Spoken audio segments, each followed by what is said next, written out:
جب لوگ پلٹ کے آ جاتے ہیں تو 2 فرشتے آتے ہیں، منکر نکیر ان کے نام ہیں، اور وہ اس کو بٹھا دیتے ہیں اور بٹھا کر کے اس سے 3 سوال پوچھتے ہیں۔ پہلا سوال یہ ہوتا ہے من ربک، تیرا رب کون ہے؟ اب کوئی مانے یا نہ مانے، رب تو سب کا اللہ ہی ہے۔ اگر کوئی انکار بھی کرے تو اس کے باوجود اس کا رب کون ہے؟ اس کا رب اللہ ہے۔ تو دنیا کے اوپر کوئی اقرار کرے یا انکار کرے، لیکن نفس الامر میں، حقیقت میں اس کا رب اللہ ہی ہے۔ یہ تو حقیقت ہے، یہ تو طے شدہ ہے۔ لیکن جو عقیدہ دنیا پہ رہا ہوگا وہی عقیدہ اس کے لہجے میں آئے گا۔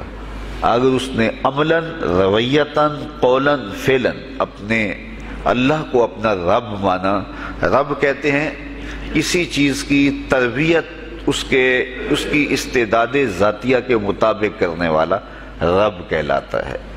تو اللہ تعالیٰ جل شانہ ہم سب کا خالق بھی ہے، مالک بھی ہے، رازق بھی ہے، اور ہماری ضروریات کا وہ کفیل بھی ہے۔ وہ ہمارا رب ہے، اور صرف ہمارا رب ہی نہیں ہے، رب العالمین ہے، پورے جہانوں کا رب ہے، پوری کائنات کا رب ہے۔ خالق بھی سب کا وہی ہے اور رب بھی سب کا وہی ہے۔ جو اسے مانتا ہے اسے بھی رزق دیتا ہے، جو نہیں مانتا تو اس کے لیے بھی رزق کے دروازے بند نہیں کرتا۔ حضرت ابراہیم علیہ السلام کی عادت یہ تھی کہ جب تک کوئی مہمان نہیں آ جاتا تھا اتنی دیر تک کھانا نہیں کھاتے تھے۔ بھوک لگتی تو کوئی مہمان ڈھونڈتے تاکہ اس کے ساتھ بیٹھ کے کھانا کھاؤ۔ کھانا جتنا بھی مرغن اور جتنا بھی جو ہے وہ پرتکلف کیوں نہ ہو، اگر مہمان کے ساتھ کھایا جائے گا تو اس کا قیامت کے دن کوئی حساب نہیں ہوگا۔ تو مہمان کے ساتھ وہ کھانا کھایا کرتے تھے۔ مہمان اللہ کی رحمت ہوتا ہے۔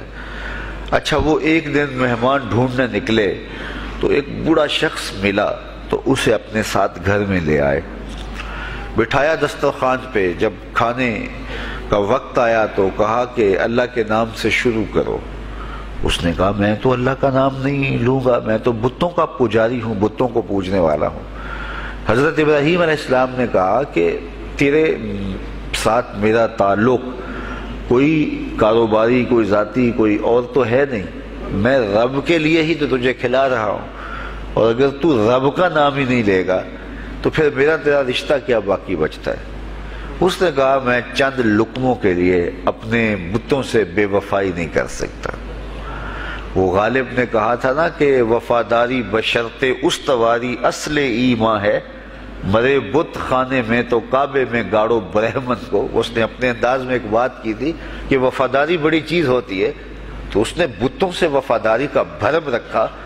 اس نے کہا کہ میں چند لقموں کے لیے جو ہے وہ تیرے رب کا نام لوں اور اپنے معبودان کا نام چھوڑ دوں، یہ نہیں ہو سکتا۔ آج تو لوگ چائے کی پیالی پہ دین بیچ رہے ہیں، کیا آج ممبر و محراب فروخت نہیں ہو رہے؟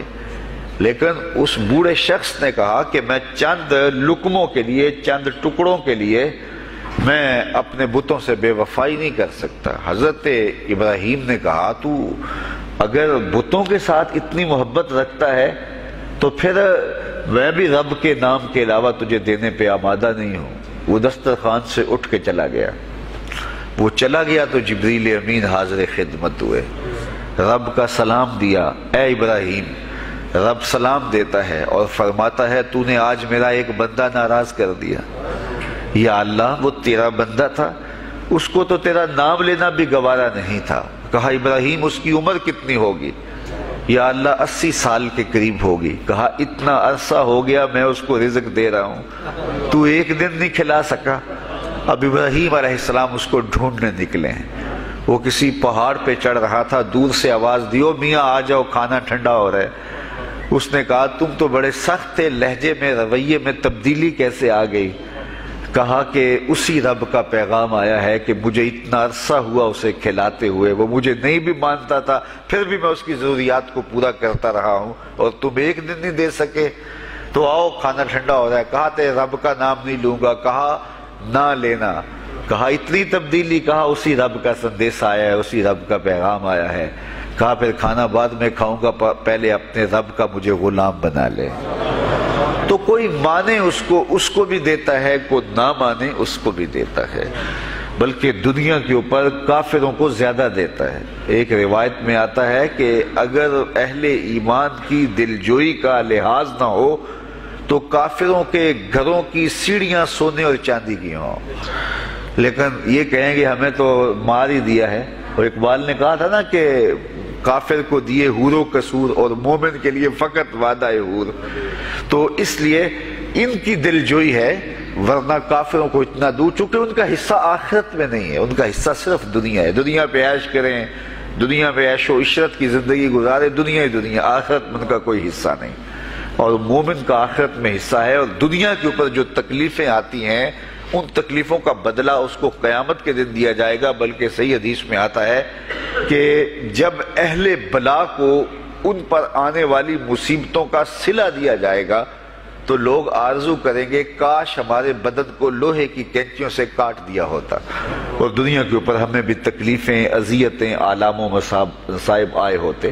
تو مومن جب اللہ کی طرف سے آنے والی کسی تکلیف کو خندہ پیشانی کے ساتھ قبول کرتا ہے اور اس پہ راضی رہتا ہے اور صبر کا دامن ہاتھ سے نہیں چھوڑتا، واویلا نہیں بچاتا، جزا فضا نہیں کرتا، تو اللہ تعالیٰ نے اس کے لیے اجر رکھا ہے۔ بلکہ رسول کریم نے ارشاد فرمایا مومن کے پاؤں میں جو کانٹا چبھے تو اللہ اس کا بھی مومن کو قیامت کے دن اجر عطا فرمائے گا۔ تو مومن کی زندگی جو ہے وہ بڑی خوبصورت زندگی ہے۔ تو دنیا کے اوپر جو اسے مانتا ہے اللہ اسے بھی عطا کرتا ہے، جو اس کا انکار کرتا ہے اللہ اسے بھی عطا کرتا ہے، اس لیے کہ اس کی شان ہے کہ وہ رب ہے اور وہ سب کا لحاظ کرتا ہے اور سب کی ضروریات کو پورا کرتا ہے۔ پھر ہر شخص کی ضروریات الگ الگ ہیں، میری ضرورت الگ ہے، آپ کی کوئی اور ضرورت ہوگی، اور سب کی ضرورت کا اس نے لحاظ رکھا ہوا ہے۔ پھر بہائم کی، چوپایوں کی، حشرات الارض کی، پرندوں کی مختلف ضروریات ہیں۔ اڑنے والوں پرندوں کی ضروریات الگ ہے، پانی کے جانوروں کی ضروریات الگ ہیں، اس طرح حشرات الارض کی ضروریات الگ ہیں اور درندوں کی ضروریات الگ ہیں۔ یہاں تو ہم ایک آدھ کلو گوشت ہو تو گھر کے سارے افراد اس سے گزارا کر لیتے ہیں، لیکن شیر کو اور چیتے کو جو ہے وہ منوں کے حساب سے روزانہ چاہیے، رب ان کو روزانہ فراہم کرتا ہے۔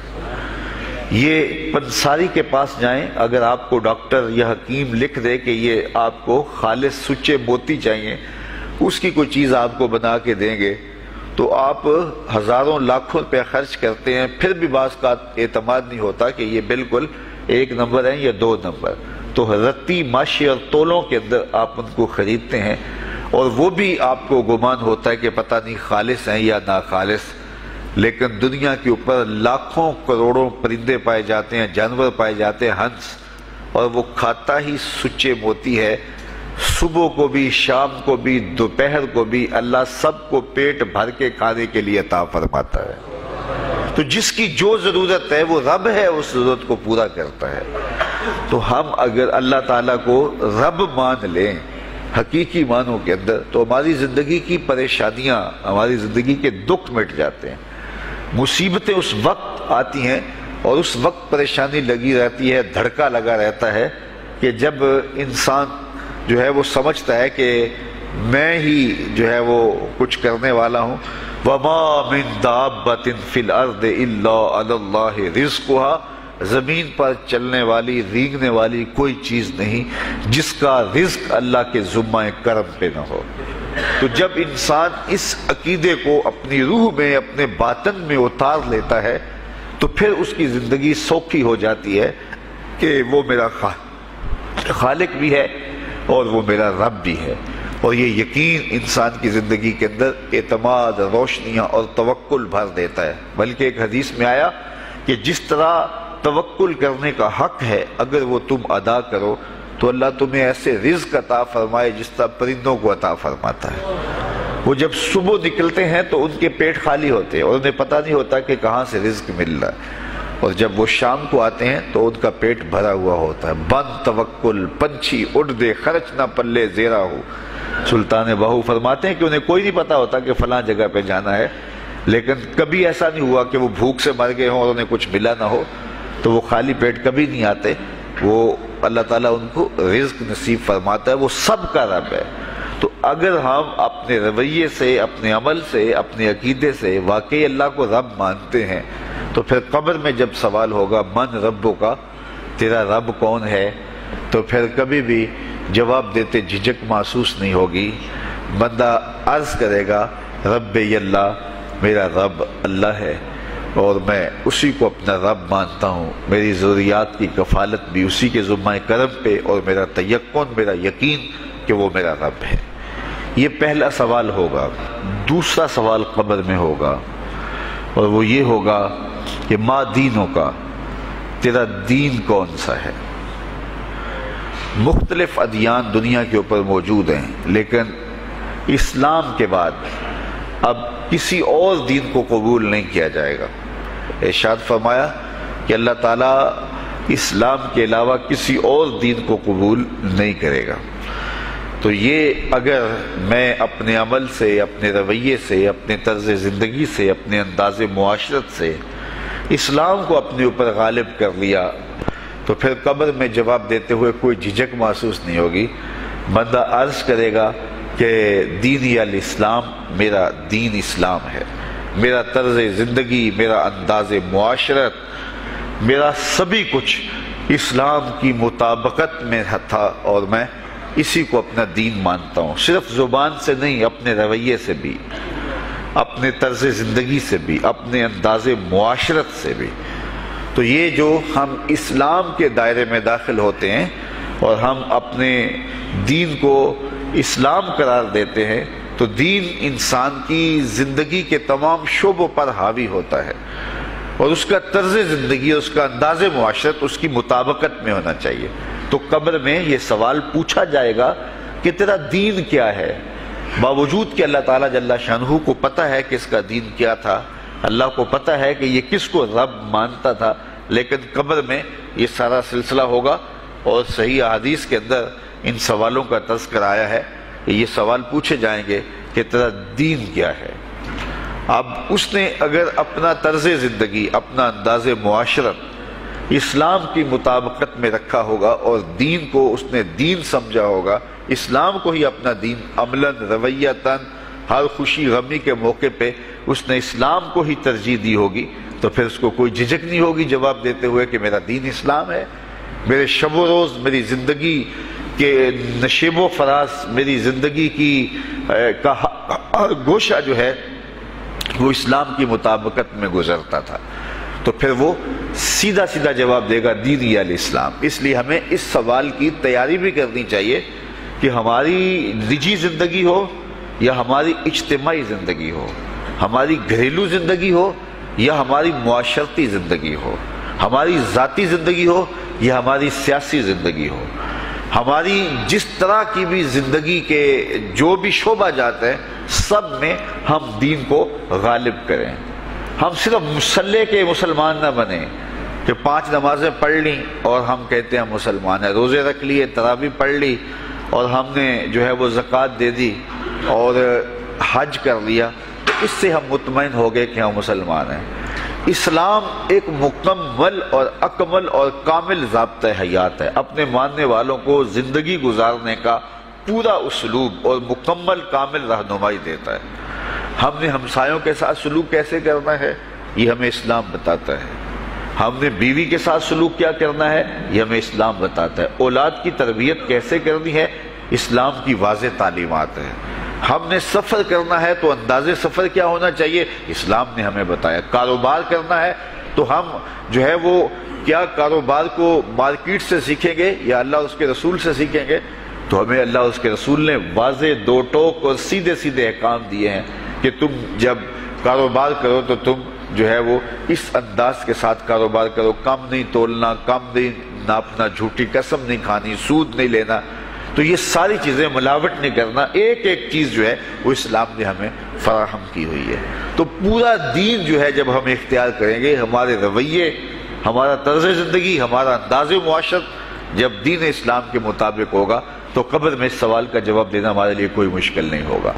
اور اگر ہمارا طرز زندگی کچھ اور طرح کا ہوگا تو کیا صرف یہ کہہ دے کہ ہم مسلمان ہیں؟ یہ تو پھر ایک کافر بھی کہہ سکتا ہے کہ میرا دین اسلام ہے، ایک منافق بھی کہہ سکتا ہے کہ میرا دین اسلام ہے، لیکن ایسا نہیں ہوگا۔ جو ہماری کیفیت قلب ہوگی قبر میں اس کا جواب اس کی مطابقت میں آئے گا۔ وہاں یہ دنیا کے معاملے یا دنیا کی یادداشتیں نہیں ہوگی، وہاں کیفیت قلب کے مطابق جواب دیا جائے گا۔ یہ کافر جواب نہیں دے سکے گا کہ میرا رب اللہ ہے، کیونکہ وہ عمل سے رویے سے اس کو اپنا رب نہیں مانتا ہے، تو حقیقتاً تو اس کا رب اللہ ہے لیکن وہ یہ جواب نہیں دے پائے گا۔ اسی طرح جو شخص اپنے طرز زندگی کے اندر اسلام کو داخل نہیں کر چکا ہے اور اسلام کو اس نے اپنا ہادی رہنما نہیں بنایا ہے، تو وہ قبر میں اس سوال کا جواب کیسے دے سکے گا کہ میرا دین اسلام ہے، چونکہ اس کا رویہ، اس کا طرز زندگی اور اس کا انداز معاشرت ایسا نہیں رہا ہوگا۔ اس لیے ہمیں اپنی زندگی کے شب و روز کو اسلامی تعلیمات کے سانچے میں مکمل اور کامل طور پر ڈھالنا ہوگا، تاکہ جب قبر میں سوال ہو تو ہم جواب دے سکیں کہ ہمارا دین اسلام ہے۔ تیسرا سوال جس پہ فیصلہ ہو جائے گا، اور اس کے بعد قبر میں یا جنت کا دروازہ کھول دیا جائے گا یا جہنم کی کھڑکی کھول دی جائے گی، وہ سوال تیسرا کیا ہوگا؟ اور وہ سوال بھی عقیدے کا ہے، بلکہ بخاری شریف کی ایک روایت کے مطابق 3 سوال نہیں ہوں گے، ایک ہی سوال ہوگا، اور وہ یہ تیسرا سوال ہوگا۔ فرشتے پھر پوچھیں گے حضور علیہ الصلوۃ والسلام کے روضہ دور سے اور قبر کے درمیان سے پردے ہٹا دیے جائیں گے، اور رسول کریم صلی اللہ علیہ وسلم سامنے ہوں گے، اور فرشتہ حضور کی طرف اشارہ کر کے کہے گا ما کنت تقول فی ھذا الرجل، ان کے بارے میں زندگی میں کیا کہا کرتا تھا۔ یہاں یہ نہیں ہے کہ تو نے کیا کہا تھا یا اب کیا کہتا ہے۔ جب مضارع کے اوپر کانا یا جو ہے وہ کانا کے مشتقات داخل ہوں تو پھر وہ ماضی استمراری کا جو ہے وہ معنی دیتا ہے۔ تو ما کنت تقول کا معنی یہ ہے کہ تو کیا کہا کرتا تھا، تیرا لہجہ کیا تھا، تیری زبان کیا تھی، ان کے بارے میں تیری رائے کیا تھی، تو کیا بولا کرتا تھا، کیا کہا کرتا تھا۔ تو یہ حضور علیہ الصلوۃ والسلام سامنے ہوں گے اور یہ سوال پوچھا جائے گا۔ اب ابو جہل سے پوچھا جائے گا ما کنت تقول فی ھذا الرجل، تو وہ کہے گا ہے ہاتھ لا ادری، ہائے افسوس میں نہیں جانتا یہ ہیں کون۔ ابو لہب سے پوچھا جائے گا، وہ کہے گا ہے ہاتھ لا ادری، ہائے افسوس میں نہیں جانتا یہ کون ہے۔ اچھا جانتا نہیں تو پتھر کس کو مارتا تھا، جانتا نہیں تو گڑے کس کی راہوں میں کھدواتا تھا، جانتا نہیں تو اوجریاں کس کے اوپر ڈلوایا کرتا تھا۔ آنکھیں پھاڑ پھاڑ کے تو ساری زندگی دیکھتا رہا، لیکن آج ابو جہل قبر میں اترا، حضور کی صورت نورانی سامنے ہے، اور پوچھا گیا کہ یہ کون ہے، یہ نورانی چہرے والے کون ہیں؟ تو ابو جہل کہتا ہے ہائے افسوس میں نہیں جانتا یہ کون ہے۔ اچھا جانتا نہیں تو پھر پتھر کس کو مارتا تھا؟ اللہ اکبر۔ اور 14 صدیاں گزرنے کے بعد ایک مومن لحد میں اترتا ہے اور پردے ہٹا دیے جاتے ہیں، اور منکر نکیر سوال کرتے ہیں عامر چیمہ بتا یہ کون ہے؟ وہ کہتا ہے پیچھے ہٹو، پہلے پائے ناز کو بوسہ تو کر لینے دو، میں تو مر کے پہنچا ہوں یہاں اس دل ربا کے واسطے، یہ تو میرے بخت جاگے کہ وہ میری قبر میں آئے۔ وہ کسی شاعر نے کہا نا کہ آئے وہ میرے مزار پہ گھونگھٹ اتار کے، آئے وہ میرے مزار پہ گھونگھٹ اتار کے، مجھ سے تو نصیب اچھے ہوئے میرے مزار کے، یہ تو بخت سنور گئے کہ وہ میری قبر میں آئے۔ شیخ عبدالحق محدث دہلوی علیہ رحمہ لکھتے ہیں کہ جب سے یہ سنا ہے کہ قبر میں حضور آئیں گے، پتہ نہیں موت کہاں مر گئی ہے، جی چاہتا ہے زندہ ہی قبر میں چلے جائیں۔ تو وہ کہے گا پہلے مجھے پائے ناز کو بوسہ تو کر لینے دو، میں تو زندگی کے بھر میں انتظار ان کا کرتا رہا، اور ان کے بارے میں پوچھ رہے ہو یہ کون ہے؟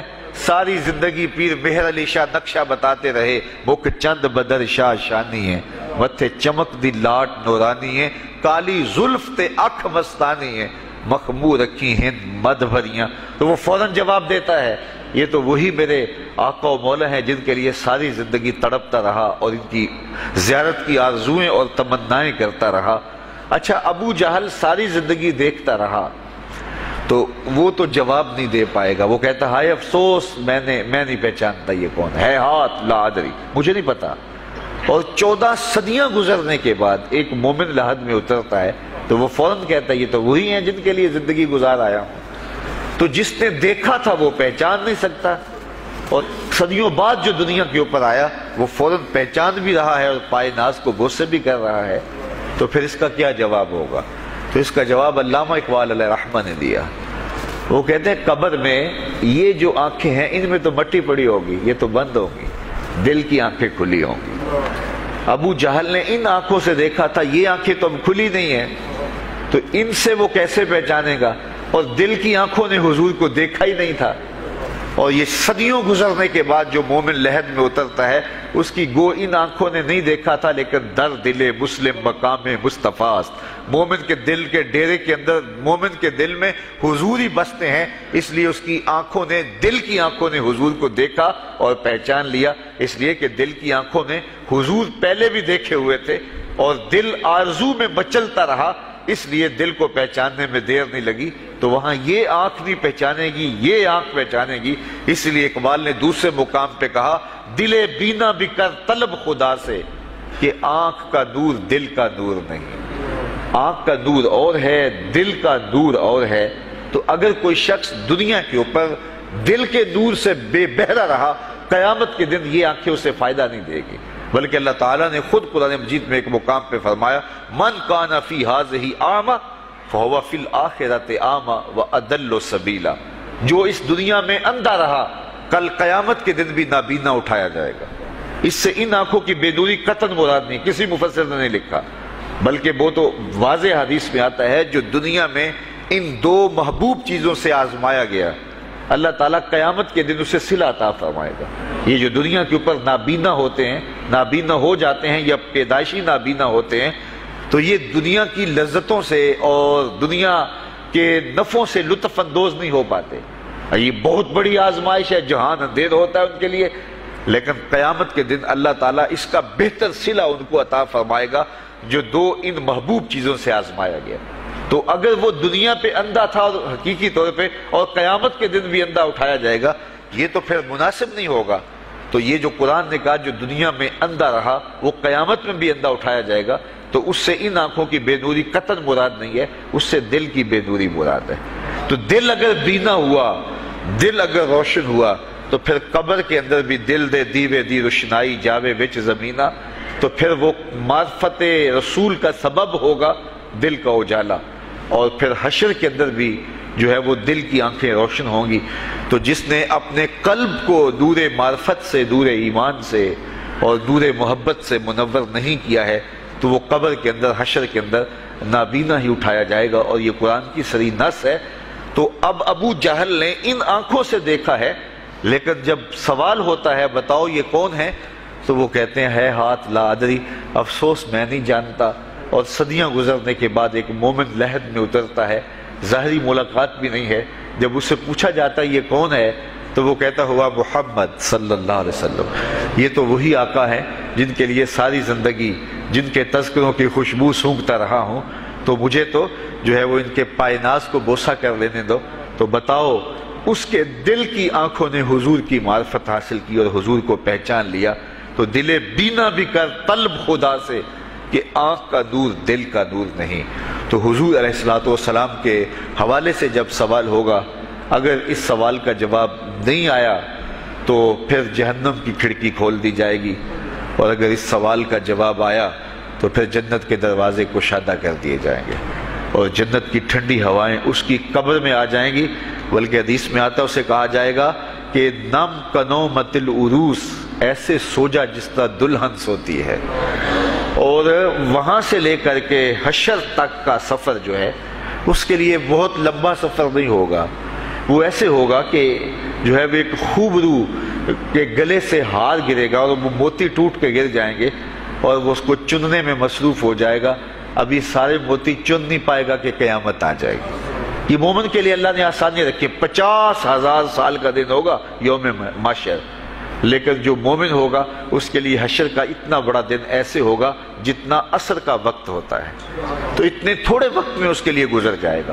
تو یہ 3 سوال قبر میں پوچھے جانے ہیں، ہر شخص سے پوچھے جانے ہیں، مومن سے بھی پوچھے جانے ہیں اور کافر سے بھی اور منافق سے بھی۔